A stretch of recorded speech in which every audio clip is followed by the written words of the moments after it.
Team India 9వ Asia కప్ను కైవసం చేసుకుంది. Dubai వేదికగా ఆదివారం ఉత్కంఠభరితంగా సాగిన ఆసియా కప్ 2025 ఫైనల్లో 5 వికెట్ల తేడాతో దాయాది పాకిస్తాన్ను ఓడించింది. కుల్దీప్ యాదవ్, అక్షర్ పటేల్, వరుణ్ చక్రవర్తి మాయ చేయడంతో పాక్ 19.1 ఓవర్లలో 146 పరుగులకు ఆలౌట్ అయింది. ఛేదనలో భారత్ తడబడిన తెలుగు ఆటగాడు తిలక్ వర్మ అద్భుతంగా పోరాడడంతో భారత్ టైటిల్ గెలిచింది. లీగ్ దశ సూపర్ 4 మాత్రమే కాకుండా ఫైనల్లోనూ పాకిస్తాన్కు భారత్ చేతిలో పరాజయం తప్పలేదు.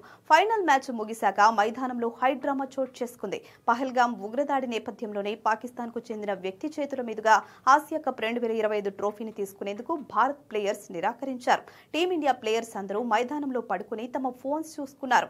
టీమిండియా ప్లేయర్స్ కోసం వేదికపై పీసీబీ అధ్యక్షుడు, ఏసీసీ చీఫ్ మొహసిన్ నఖ్వీ సహా యుఏఈ పెద్దలు కూడా పడిగాపులు కాశారు. అయినా కూడా ట్రోఫీ తీసుకునేందుకు మనోళ్లు ముందుకు రాలేదు. ట్రోఫీ తీసుకోవడానికి టీమిండియా ముందుకు రాకపోవడంతో నఖ్వీ అసహనం వ్యక్తం చేశాడు. పోస్ట్ మ్యాచ్ ప్రెజెంటేషన్ కార్యక్రమం అనంతరం కోపంతో ఊగిపోయిన పీసీబీ చీఫ్ మొహసిన్ నఖ్వీ ట్రోఫీని తనతో పాటు హోటల్కు తీసుకెళ్లాడు. ఈ విషయాన్ని బీసీసీఐ కార్యదర్శి దేవజిత్ సైకియా ఓ ప్రకటనలో తెలిపారు. నఖ్వీ క్రీడా స్ఫూర్తికి విరుద్ధంగా వ్యవహరించాడు. ఈ ట్రోఫీని హోటల్కు తీసుకెళ్లినందుకు బీసీసీఐ త్వరలోనే ఐసీసీకి ఫిర్యాదు చేయనున్నట్లు తెలుస్తోంది.